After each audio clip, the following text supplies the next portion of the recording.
moi j'ai créé la roue tourne il y a un peu plus de 2 ans, début 2021 ou toute fin 2020.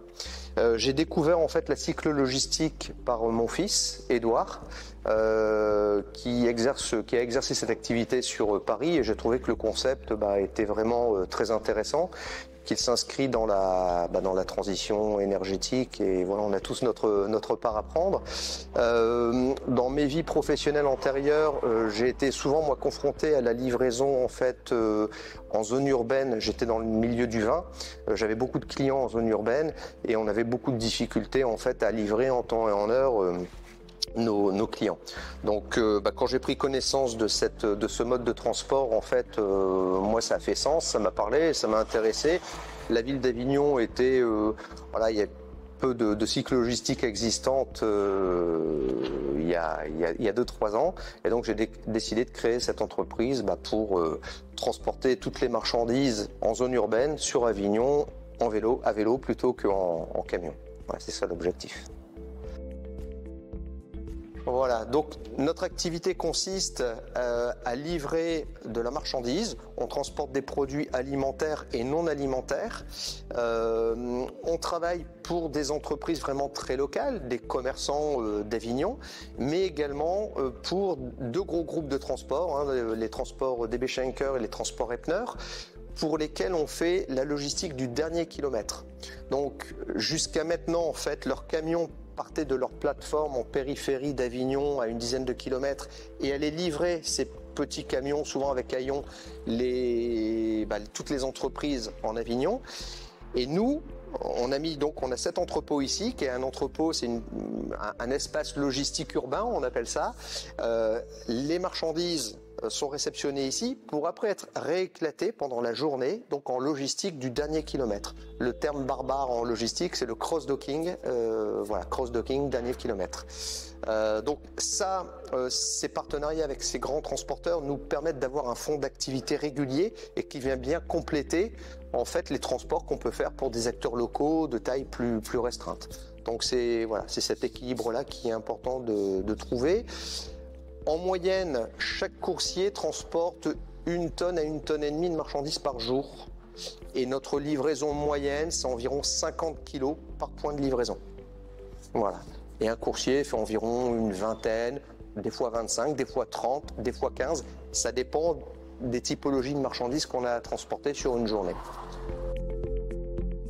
Au niveau de notre zone de livraison, on va dire qu'on peut réussir à livrer une grosse partie de la population du Grand Avignon, et donc qui est concentrée. On tourne en fait sur un rayon de 3 à 4 km autour de notre base, donc qui est aux mines d'Avignon, et donc ça va englober principalement la ville d'Avignon et Montfavet, Avignon 84 000 et Avignon 84 140. Correspondent en fait à notre activité et à notre entreprise. Comme je l'ai dit tout à l'heure, on a vraiment envie de prendre part à la transition écologique, à la transition énergétique. Donc on est sur un mode de livraison doux. Donc c'est important pour nous de contribuer à adoucir le transport de marchandises en zone urbaine. Il y a des valeurs humaines, alors même si on reste soumis aussi, ça il faut être réaliste dans le monde du transport, donc on a des impératifs économiques comme toute entreprise, mais il y a quand même un contact. Le vélo bénéficie d'un capital sympathie qui est réel. Donc quand que ce soit des commerçants ou des particuliers ou des entreprises nous voient arriver avec la remorque pleine de marchandises, le vélo, on met 100 kilos sur un vélo et on met 200 kilos sur une remorque. Donc ça peut atteindre des proportions, des fois on a des choses qui sont très, très volumiques. L'accueil est plutôt sympa, quoi. Et souvent, on va nous offrir un verre d'eau, on livre des chocolatiers, ils nous donnent un petit chocolat. Enfin, on a vraiment un accueil qui est très positif. Voilà. Donc ces valeurs-là, sur le plan humain, c'est vrai que c'est appréciable. En même temps, voilà, on n'a pas trop le temps de prendre le café. On aimerait bien plus, des fois, prendre le café avec les clients qui nous le proposent, mais c'est pas toujours possible. Mais voilà, il y a ce contact humain qui est très important. dans nos évolutions au niveau de l'entreprise, donc aujourd'hui on est, il y a 4 coursiers, enfin le 4e arrive la semaine prochaine, plus moi et puis une apprentie, donc on va bientôt être 6 personnes.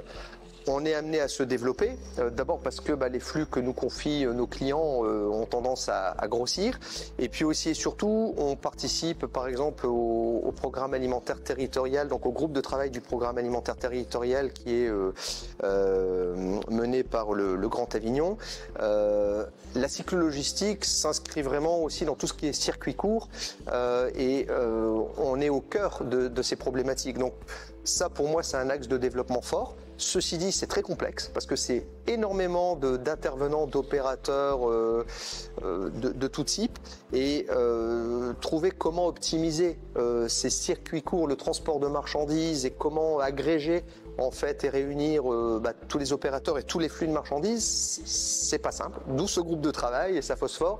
Ça prendra du temps, mais ça c'est quelque chose moi qui me tient à cœur aussi par rapport à la place que doit tenir la cycle logistique dans une agglomération comme le Grand Avignon.